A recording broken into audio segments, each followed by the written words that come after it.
Oye, país, buenas noches, soy el país, yo soy Rudy González, gracias por su compañía. En esta hora, como cada noche aquí en Color Visión, vamos a analizar los temas noticiosos que se producen en el país y en el resto del mundo. Qué bueno que están con nosotros.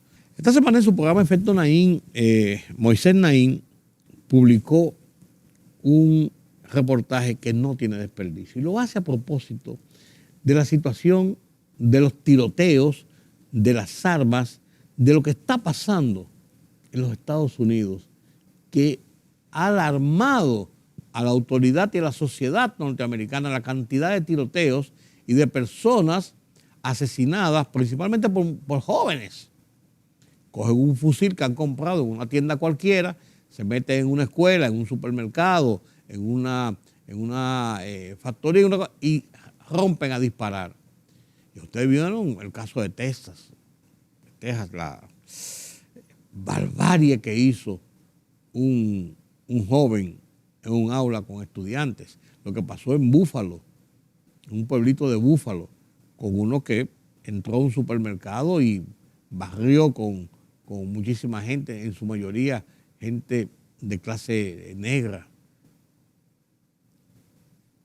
Lo que pasó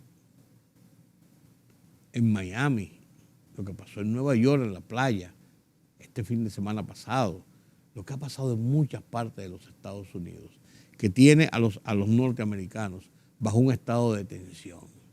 Y analizando esta situación, habla de que hay más tiroteos en los Estados Unidos,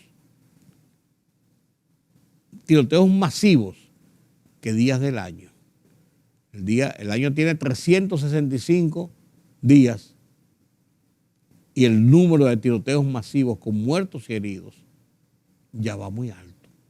Comparto con ustedes este reportaje de Moisés Naín desde su programa Efecto Naín en Washington, D.C. a continuación. Bienvenidos, soy Moisés Naín desde Washington. Encantado de estar de nuevo con ustedes, como siempre. Estados Unidos es el único país del mundo donde hay más armas que gente y donde hay más tiroteos masivos que días tiene el año. En el año 2021, por ejemplo, ocurrieron 693 tiroteos masivos, de los cuales 34 fueron en escuelas. Sin embargo, Estados Unidos no es el único lugar donde ocurren tiroteos masivos.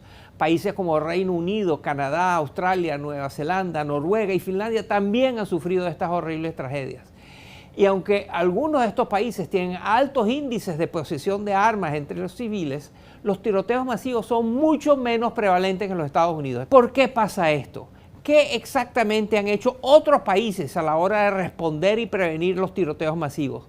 ¿Por qué Estados Unidos no ha tomado medidas para controlar las armas? Se lo contamos en el siguiente reportaje. En 1996, un devastador tiroteo en la escuela primaria de Dunblane, en Escocia, acabó con la vida de 15 niños de apenas 6 años de edad y de su maestra. Esta tragedia motivó al gobierno de Reino Unido a establecer algunas de las medidas más estrictas de control de armas hasta el momento, entre ellas una prohibición casi total de las pistolas, especialmente aquellas con gran capacidad de balas. Según el especialista en justicia criminal, James Densley, los resultados fueron muy exitosos.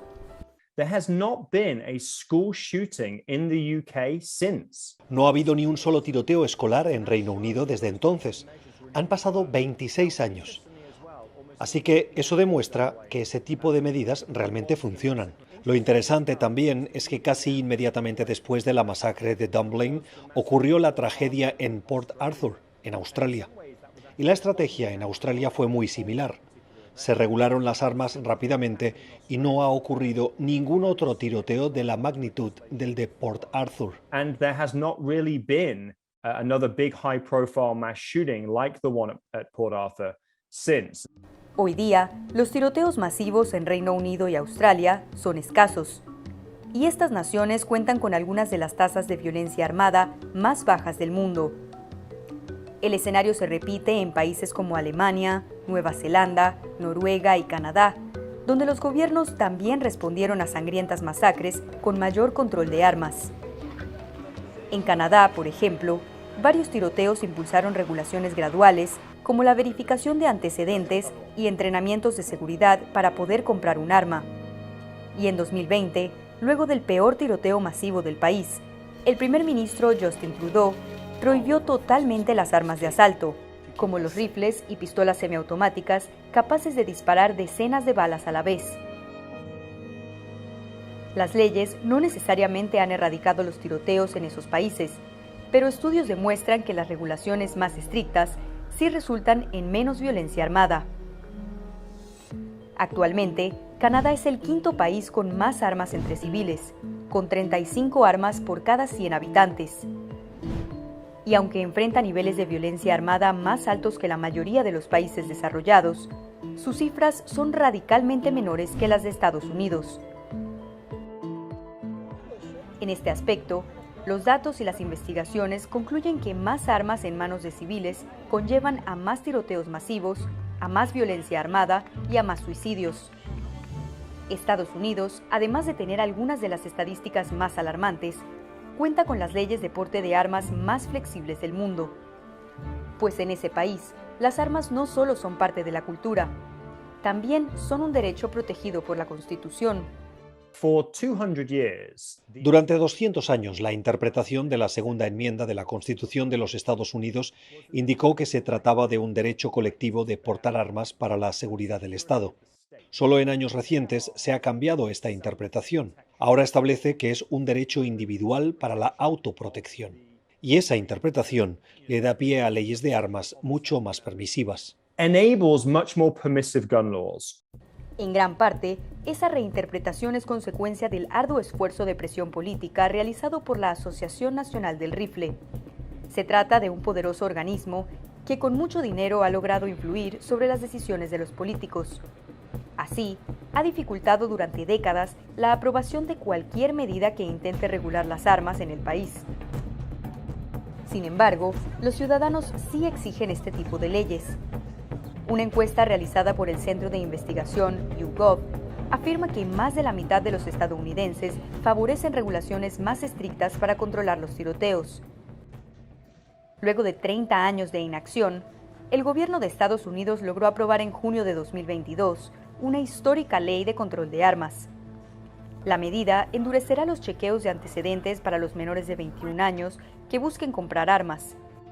También permitirá que las autoridades confisquen las armas de aquellas personas que consideren que pueden representar un peligro y aportará financiamiento para programas de salud mental y de seguridad en las escuelas. Pero expertos como Densley aseguran que eso no basta para mitigar el problema. La legislación no va lo suficientemente lejos, según la evidencia. Y quiero ser claro, esto no se trata de un debate político. Está basado en la ciencia y en las investigaciones. Existen otras medidas que realmente se deben tomar para poder salvar vidas. Por ejemplo, la ley no prohíbe que menores de 21 años puedan comprar armas de asalto, que casi siempre se utilizan en tiroteos masivos. Tampoco prohíbe la venta de cargadores de municiones de alta capacidad. Además, los chequeos de antecedentes solo aplicarán para los menores de 21 años. Aunque las medidas aprobadas son imperfectas, representan un hito importante. Quedará por verse si lograrán reducir la incomprensible cantidad de tiroteos masivos en Estados Unidos.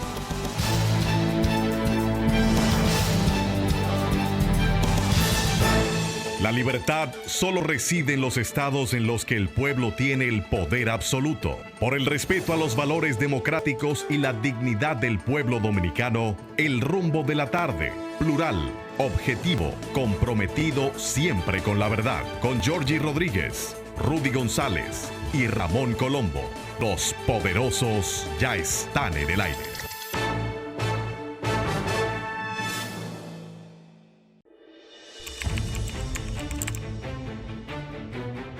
Periodismo de investigación, columnas, opinión, análisis, reportajes de fondo.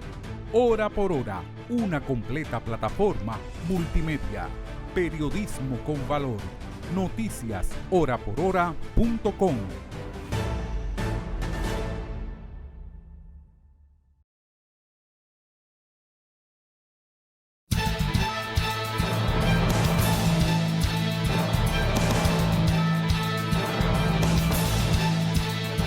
El portavoz y director de comunicación del gobierno del expresidente Danilo Medina, Roberto Rodríguez Marchena, anunció que será el coordinador de la campaña del candidato presidencial del Partido de la Liberación Dominicana, PLD, Abel Martínez.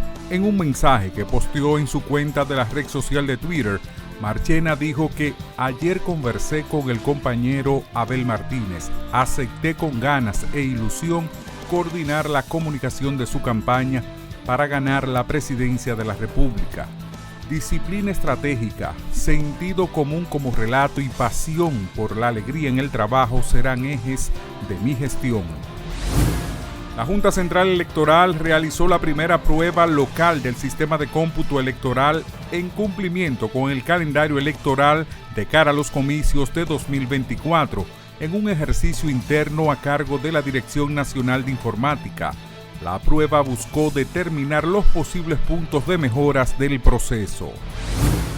Agentes policiales adscritos a la Oficina Central Nacional de la Organización Internacional de Policía Criminal, OCN Interpol, Santo Domingo, de la Dirección Central de Investigaciones DICRIN, en coordinación con el Ministerio Público, trajeron bajo custodia desde Colombia al dominicano Manuel Alejandro Puig Pérez, quien fue arrestado en el citado país suramericano, donde guardaba prisión a la espera de su extradición hacia República Dominicana. El hombre vinculado al entramado de lavado de activos del narcotráfico desmantelado en el mes de octubre del año 2021.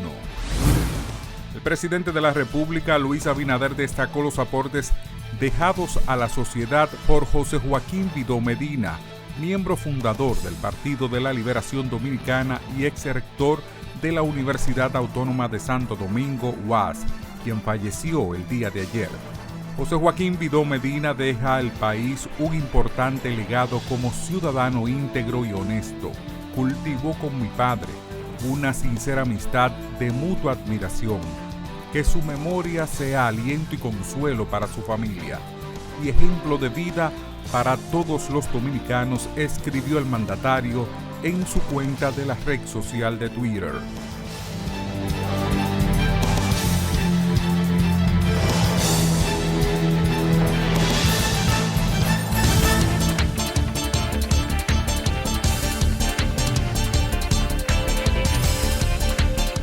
El presidente del gobierno de España, Pedro Sánchez, anunció que convocará elecciones anticipadas este 23 de julio, una decisión inesperada después de que su partido socialista sufriera un fuerte rezago en las elecciones municipales y autonómicas del día anterior. Antes de la debacle del domingo, Sánchez había insistido en que completaría su mandato de 4 años con su socio de coalición, el izquierdista Unidos Podemos. Eso habría supuesto celebrar elecciones en diciembre. El actual jefe de Estado, el islamista Recep Tayyip Erdogan, ganó la segunda vuelta de las presidenciales de este domingo en Turquía, tras el escrutinio del 54.60% de los votos, según fuentes oficiales.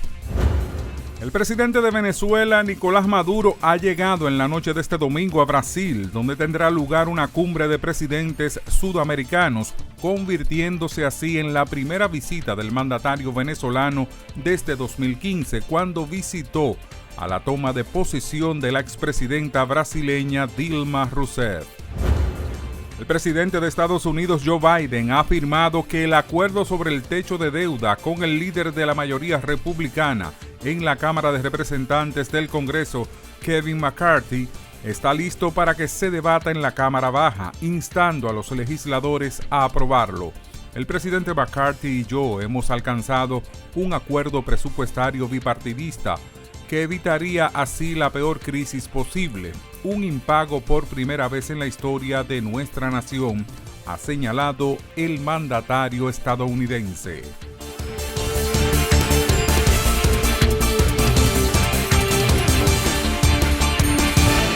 La libertad solo reside en los estados en los que el pueblo tiene el poder absoluto. Por el respeto a los valores democráticos y la dignidad del pueblo dominicano, el rumbo de la tarde, plural, objetivo, comprometido siempre con la verdad. Con Georgie Rodríguez, Rudy González y Ramón Colombo. Los poderosos ya están en el aire.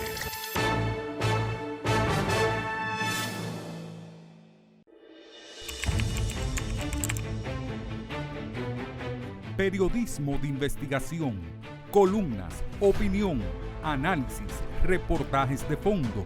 Hora por hora, una completa plataforma multimedia. Periodismo con valor. Noticias horaporhora.com.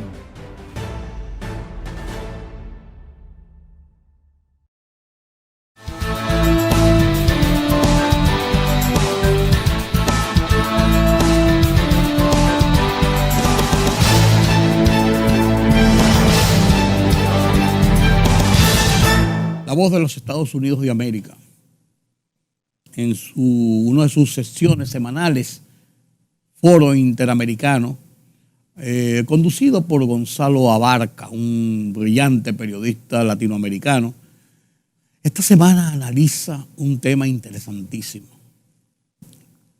La criptominería sobrevivirá a la crisis económica del mundo. ¿Por qué la criptominería? Porque la criptomoneda, que es todo el nuevo sistema que se trata de imponer en muchas partes del mundo como punto de referencia para las transacciones económicas internacionales a través de los sistemas virtuales, pues a través también de un tipo de moneda. Usted sabe que las monedas tenían un respaldo, tienen un respaldo en oro, la Reserva Federal de los Estados Unidos. Aquí también había un respaldo, pero ya el respaldo de nosotros son los dólares que tenemos, y esos dólares están respaldados por el oro que está en la Reserva Federal en Fort Knox, en los Estados Unidos. Gonzalo Abarca, yo voy a decir Moisés Naín, que es también un experto en todas estas cosas, economista venezolano, pero Gonzalo Abarca analiza este tema de la criptominería a través de BOA y su programa Foro Interamericano. Lo comparto con ustedes a continuación. Con este tema terminamos nuestra emisión de hoy, de esta noche, con una convocatoria para mañana nueva vez, aquí en Color Visión y por otros medios. Pasen un feliz resto de la noche, un buen día. Yo soy Rudy González. Disfruten de este reportaje, no tiene desperdicios. La criptominería sobrevivirá a la crisis económica mundial.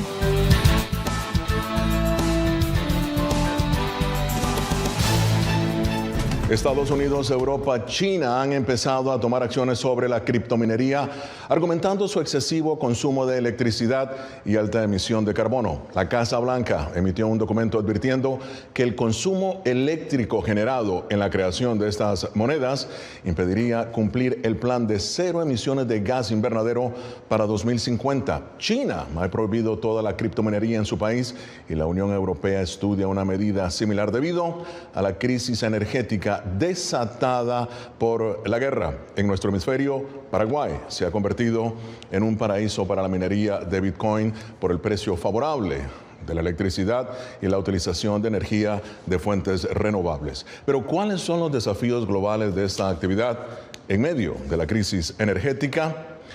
¿Y qué impacto económico se proyecta para esta actividad?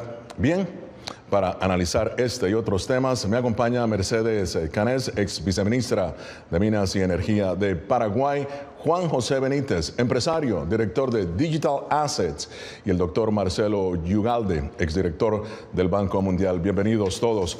Marcelo, voy a empezar contigo. ¿Qué es la criptominería y por qué los gobiernos están preocupados por su desarrollo? Mira, para ponerlo en términos simples, es el proceso de crear criptomonedas verificando las transacciones que hicieron otros usuarios de criptomonedas.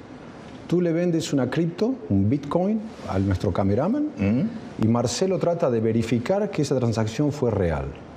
Por hacer eso, a mí me pagan con un pedacito de criptomoneda. Y para poder hacerlo, necesito una, digamos, computadora modificada que consume su electricidad. Claro, claro. ¿Y por qué los gobiernos están preocupados por eso? Y están preocupados por dos razones. Primero, porque todo el ambiente cripto, todas estas monedas, tienen un nivel de anonimato fiscal muy grande. No hay nombre en todo esto, claro. No hay dirección postal, no hay manera de aparecer en una oficina y decir usted estuvo transando. tiene que pagar impuestos. Ya. Por lo menos no por ahora. Y la segunda preocupación, por supuesto, es medioambiental. Esas computadoras consumen mucha electricidad. Claro. A niveles que te sorprendería, ¿no? Mucho más que si la verificación la hace un solo verificador, como cuando usamos las tarjetas de crédito. Y los preocupa porque esa electricidad, si está generada por fuentes solares, eólicas o hidráulicas, tiene su sustentabilidad. Pero cuando está generada por fuentes como petróleo, carbón o gas, la cosa es más complicada. Fíjate que en un estudio de la Casa Blanca indica que la energía generada por la creación de cripto equivale a toda la energía consumida por los hogares con las computadoras personales. O sea, es el impacto, obviamente, la huella ecológica es bastante grande. Más, si pasáramos todas las transacciones que hacemos por tarjeta de crédito, todas a ellas, a la verificación blockchain que usan estas criptos, no habría suficiente electricidad en el planeta. Imagínate. Bueno, ahora vamos a pasar a Paraguay. La señora Canés, bienvenida a Foro. ¿Cómo está Paraguay adecuando su política energética y económica frente al creciente fenómeno de la criptominería? Bueno, un saludo y muchas gracias por el espacio. En Paraguay tenemos una situación muy particular porque somos un país cuya generación eléctrica es casi 100% hidroeléctrica renovable y los precios a los cuales se vende la energía en nuestro país son bastante inferiores a otros países. Entonces es como dicen ustedes, como que se ha convertido en un paraíso de la criptominería, especialmente aquella que consume mucha energía, porque ya hay criptomonedas más modernas que justamente tratan también de reducir esa huella de carbono. Y tenemos la dificultad, por nuestra debilidad también institucional, que se han instalado criptomineras en zonas del país que pagan una tarifa subsidiada, enormemente subsidiada, que la pagamos el resto de los usuarios de la empresa eléctrica estatal, porque hay una diferencia que la empresa eléctrica tiene que cubrir para tener en cuenta el costo de generación de la energía. Y realmente nos preocupa...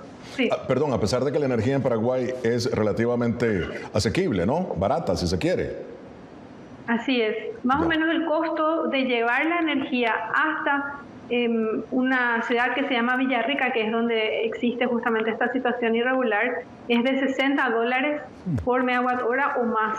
Y lo que ellos están pagando es apenas $17. Entonces esa diferencia la pagamos el resto de los usuarios del servicio eléctrico y también estamos comprometiendo nuestro futuro energético. Ya, ahora paso a Juan José. Bienvenido, Juan José. Tú eres empresario de minería de criptomonedas, ¿no? ¿Qué retos y oportunidades ves en este sector? Bienvenido. Hola, Gonzalo. Hola a todos, a los que nos acompañan. Gracias por la invitación. Bueno, lo que dice la ingeniera tiene mucha razón en todo lo que está comunicando, ¿verdad? Solamente la única diferencia es de que esa energía subsidiada a la que ya se refiere es solamente para un grupo en una ciudad, para una empresa que tiene solamente 30 megavatios. Quiero poner nada más eso en contexto porque Paraguay tiene 8.800 megavatios de energía y la verdad que las empresas de criptominería en el resto del país sí pagan un precio bastante más elevado que el costo de esos $17 que menciona la ingeniera. Entonces, básicamente Paraguay sí se convierte en un lugar realmente donde mucha inversión extranjera puede venir al país a utilizar la energía excedente que tenemos como país. Y bien, continuamos en Foro de la Voz de América, Estados Unidos, advirtiendo que el rápido desarrollo de la criptominería y su alto consumo de energía podría evitar cumplir su compromiso de reducción de carbono establecido en el Acuerdo de París. Si ello sucede, detalla el estudio de la Casa Blanca, el país y el mundo sufrirán las consecuencias más severas del cambio climático. La Voz de América realizó un documental sobre la criptominería en Paraguay, país que se ha convertido en un paraíso para esa actividad, justamente porque utiliza energías limpias y la electricidad es de bajo costo. Veamos. Hay un mapa, si uno googlea precios actuales del Bitcoin, va a encontrar que en Paraguay es muy barato producir un Bitcoin. Más o menos con los precios que tenemos hoy, ronda los $13.000 producir un Bitcoin. Entonces, en otros países, por ejemplo, de la región, es imposible, te cuesta $30.000 producir un Bitcoin. Entonces hoy un Bitcoin te vale $24.000, no vas a estar produciendo a $30.000 cuando por $24.000 compras del mercado, ¿verdad? Entonces prácticamente es sumamente barato producir en Paraguay, principalmente por el tema de la mano de obra, que es barata, y por la energía también, por sobre todo, que es la que es menos costosa, es mucho más económica. Si vos te vas, por ejemplo, a Texas, vas a conseguir quizás precios más baratos que la energía que conseguimos acá, pero vas a estar utilizando energía del flare gas, por ejemplo, que continúa siendo contaminante. No tan contaminante, digamos, como el carbón, por ejemplo, pero sigue siendo altamente contaminante. En cambio, la energía que nosotros utilizamos acá no es nada contaminante, en realidad es renovable, es verde, ¿verdad? Bueno, veamos a Juan José Benítez hablando sobre la criptominería. Continúa con nosotros Mercedes Canals, viceministra de Minas y Energía de Paraguay. Juan José Benítez, empresario, director de Digital Assets, y el doctor Marcelo Yugale, exdirector del Banco Mundial. Muy bien, Mercedes, en ese documental Villarrica, tú insistes en que todos los paraguayos subsidian esta actividad en Villarrica y la criticas fuertemente. ¿Por qué? Si los empresarios aseguran que ellos no han cometido ningún tipo de ilegalidad. En realidad que es inconstitucional la concesión que tienen del servicio de electricidad. Ahí fue otorgado bajo una constitución anterior a la actual a través de la Municipalidad de Villarrica, cuando que con la constitución actual cualquier concesión de un servicio público debe ser a través de una ley del Congreso. En el año 55 consiguieron ellos esa concesión, que era por 30 años y podía ser prorrogado por 30 años más. Eso se cumplió en el 2015, y como ya la Constitución del 92 no les permitía volver a hacer otra prórroga ni que lo haga el municipio, entonces recurrieron a una escribanía para prorrogar su concesión por 100 años más. Ya. Y entonces es una situación totalmente irregular, y a partir de ahí es que se produce este subsidio a la energía. 100 años más dijiste, ¿no? 30 años más, van a ser 90 en total. Ya, muy bien. Bueno, Juan José. Claro. Juan José, tu respuesta al comentario de la exministra. No, yo le di la razón desde un comienzo. Yo ¿cómo te puedo decir? Estoy de acuerdo con ella, solamente que puse en contexto de que representa un 0.03% nada más del total de energía que Paraguay dispone, ¿verdad?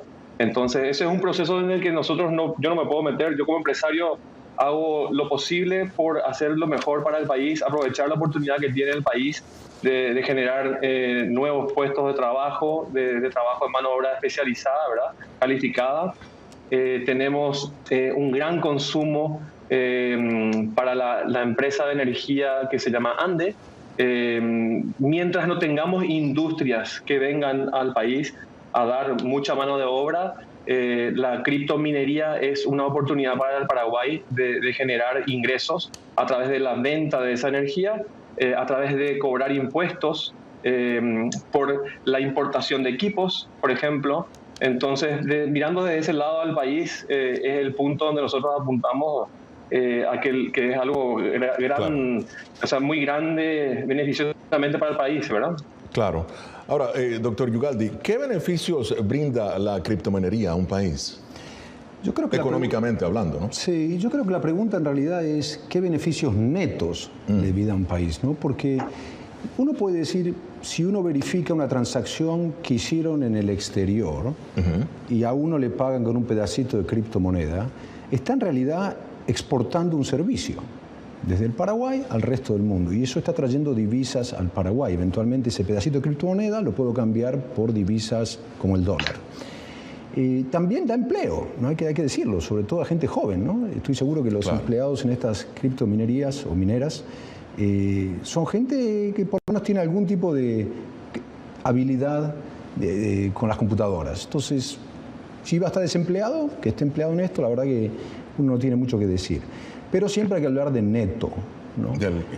Estamos usando recursos del Estado. Esa es la pregunta clave que tenemos que hacernos, ¿no? Esto del subsidio enfoca si se están usando recursos del Estado. y si ese uso es el mejor uso posible. Uno diría, para un país que tiene tanta pobreza como Paraguay, habría que dar $53 por kilowatt para que se produzcan, del Estado, para que se produzcan minería o criptominería, y probablemente no, ¿no? Para darte una idea, $53 claro, compara con el ingreso de un pobre en Paraguay, que debe ser algo así como $3 por día. $3. O sea, claro, es un subsidio muy grande y el Estado tiene otros usos inmediatos para ese dinero. Entonces yo creo que neto es una decisión privada. Si el privado va a hacer frente a los costos, allá a ellos, ¿no? Claro. Claro, pero doctora Canés, muy rápidamente, se habla de que la energía que se está produciendo en Paraguay precisamente es una energía combinada, pero básicamente es limpia. Entonces, ¿por qué usted critica tanto esto también? Bueno, yo quería ir por un lado al tema del empleo, que el empleo que se genera es mínimo, realmente no existe casi empleo, porque si comparamos una criptominera de 2 megawatts, genera 4 empleos, un informático y 3 guardias de seguridad. Una industria tradicional de Paraguay como la cerámica. Creo que hemos perdido a Mercedes. Estaremos haciendo contacto. Estamos hablando de nuestro futuro energético. Perdona, Mercedes. También. Claro, te perdimos ahí muy rápidamente. Decías que solamente en tu opinión o tus estudios, 4 personas son las que pueden generar o tienen fuentes de empleo en esta actividad.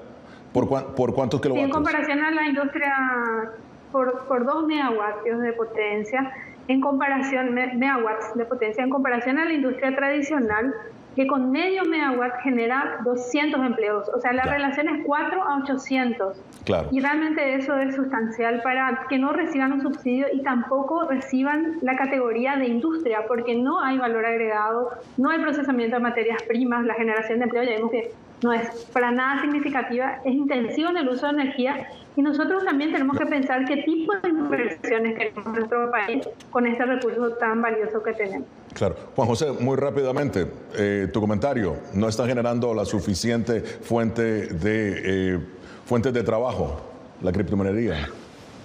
Bueno, yo creo que realmente hay que invitarle a los congresistas también a ver un poco también las criptominerías y cómo funcionan. En realidad es muy discutible el tema de la cantidad de personas, pero para poder crear un data center, por ejemplo, ustedes saben que se utiliza muchísima mano de obra de trabajo prácticamente, ¿verdad? Eso es una obra que tarda aproximadamente entre 6 meses en ser construida, y luego por megavatio más o menos empresas como la nuestra generan unos 36 puestos de trabajo básicamente por cada megavatio. Hay que entender que son ingenieros electromecánicos, electricistas, ingenieros electrónicos, informáticos, mano de obra que le damos a trabajo a gente de la misma zona donde se encuentra el país, ¿verdad? Pero yo quería aclarar nada más de que lo que nosotros, luego de lo que pasó en El Salvador con Nayib Bukele, que presenta un proyecto de ley para hacer moneda de curso legal, nosotros presentamos un proyecto de ley en Paraguay para que realmente es para crear un marco jurídico de esto, Gonzalo, ¿entendés? Para que realmente pueda existir un ambiente donde exista protección al inversor, tanto local como extranjero. Señora Canés, el gobierno de Paraguay ha dicho que desea preservar esa energía futura para las industrias, pero creó una tarifa especial para las criptominerías que aumentó entre un 6 y un 58% más alto que la tarifa regular. Ahora bien, ¿no es esto una contradicción? Bueno, yo creo que es una tarifa razonable porque la ANDE tiene que cumplir con su carta orgánica que le obliga a tener una rentabilidad entre el 8 y el 10% sobre su inversión inmovilizada, y que está siendo muy afectada por este tipo de inversiones. La criptominería es una electrointensiva, entonces además no es igual que la industria tradicional, consume de forma muy constante la energía y eso tiene un costo mayor para la empresa eléctrica. También tenemos que tener en cuenta que cuando nosotros exportamos la energía, además de que se cubre todo el costo de esa energía, recibimos una compensación por cesión de energía que va a fondos sociales muy importantes que se van disminuyendo a cambio de, como digo, de no recibir casi ninguna prestación que genere valor agregado, que genere empleo, que genere desarrollo en nuestro país. La criptominería no es una industria. Entonces, es también muy importante que las reglas sean claras porque tenemos la experiencia de que muchas veces se fijan tarifas y consiguen, mediante nuestro sistema judicial también bastante débil, mantenerse con esas tarifas bajas, aunque tengamos que, por ejemplo, importar energía que nos va a costar muchísimo más caro en el futuro. Ya, bueno, muy bien. Juan José, ¿concuerdas con lo que dice la señora Canés de que la criptominería no es una industria de acuerdo a sus datos? ¿Y en qué crees tú está apostando entonces el gobierno de Paraguay específicamente a empresarios como tú? Bueno, no, en realidad yo con respecto al tema de los precios que la ANDE, que es la empresa de energía, que es la estatal, yo la verdad que no estoy en contra de los precios. La ANDE defiende estos precios diciendo que tiene que tener un rédito económico, me parece correcto. Solamente que estamos en un momento muy crucial también para el país. Estamos en el año 2022, en el 2023 tenemos una renegociación nuevamente con el Brasil. Hay que recordar también y poner en contexto que en el año 2023 terminamos a pagar un préstamo muy grande que contrajo el Paraguay para la construcción de Itaipú. Entonces, la verdad que vamos a ver tarifas que van a ir moviéndose en el año 2023. Claro. ¿Me decías algo, Gonzalo? Sí. No. Bueno, me refería a eso, ¿verdad? Entonces yo creo que la ANDE también tiene un papel muy importante acá. Estoy de acuerdo con la señora Canese de que los costos tienen que ser razonables y de acuerdo a cada uso también, ¿verdad? La ANDE está presentando 4 tipos de tarifas que van desde la línea de 220.000 voltios, donde es necesaria una subestación muy grande, pasando por la línea de 66.000, luego la de subestaciones de 23.000 y luego la corriente que utilizamos acá, ¿verdad? Yo no estoy tan en contra de eso. Muy bien. Ahora voy a pasar con usted, doctor Ugalde. Vamos a hablar, ya que Juan José también lo mencionó, del caso de El Salvador. Hablemos un poco de la economía de El Salvador, en donde prácticamente el presidente Bukele ha abrazado el Bitcoin como la moneda oficial del país. Yo creo que lo ha más que abrazado, porque ha dicho no solamente por ley que el Bitcoin es de curso legal y forzoso. El curso legal, correcto. Sino que además dijo, yo voy a aceptar que me paguen impuestos con Bitcoin y yo voy a hacer que las reservas del Estado sean en Bitcoin. Creo que cuando tomaron esa decisión no estaba el tesorero en la reunión, el tesorero de El Salvador. ¿Por qué? Porque inmediatamente al decir yo acepto el pago de impuestos con Bitcoin, liga la capacidad de Salvador de recaudar impuestos y pagar su deuda a la volatilidad del Bitcoin. Liga la volatilidad del Bitcoin a la calificación de deuda del Salvador y lo pone al Salvador en una situación donde ya no puede acceder a mercados. ¿Tú le podrías prestar al Salvador en dólares si su base impositiva se mueve con el Bitcoin? ¿Te dejaría tu banco prestarle a un país, comprar bonos de un país que se mueven con la volatilidad del Bitcoin? Y la respuesta a eso es no. Solamente aquellos fondos que tienen mucho apetito por riesgo quieren prestarle a un país y por supuesto le prestan muy caro. La decisión fue una decisión, creo, anímicamente muy interesante, pero financieramente muy complicada. Y en ese momento me dio un shock eléctrico hablando de electricidad cuando Juan José dijo que tal vez Paraguay tendría que pensar en esto. El fiscalista dentro mío se puso muy nervioso porque esto no creo que sea una manera de manejar. Pero tú viniendo del Banco Mundial también, que tiene una serie de parámetros. Por supuesto. Bueno, se nos está acabando el tiempo ya en la parte final de foro y muy rápidamente, Juan José, tus conclusiones en 30 segundos. Yo quería aclarar nomás ahí que no estoy yo tampoco de acuerdo con ningún proyecto de ley que tenga que ver con creación de un marco legal para moneda de curso legal de Bitcoin en Paraguay, sino que básicamente es una creación de un proyecto de ley para poder crear un marco jurídico para que sea atractivo para inversores paraguayos y extranjeros. Básicamente que tenga que ver con la minería de Bitcoin en Paraguay. Muy bien, señora Canés, sus conclusiones y sugerencias rápidamente. Bueno, yo creo que es importante que toda la tecnología se desarrolle siempre permita que se desarrolle el sistema eléctrico. También nosotros tenemos que elegir qué tipo de inversiones queremos y no comprometer nuestro futuro energético, que es lo que vamos a hacer si hacemos contratos a largo plazo con empresas electrointensivas que casi no generan empleo. Bien, y Marcelo, rápidamente conclusiones. Mi conclusión es, si un empresario privado quiere arriesgar su capital, adelante, pero el Estado no tiene que poner un peso en eso. Muchísimas gracias tanto a Marcelo Yugalde, Mercedes Canés y Juan José Benítez. Esto es Foro. Desde Washington les habló Gonzalo Abarca. Nos vemos la próxima semana con el análisis más allá de la noticia.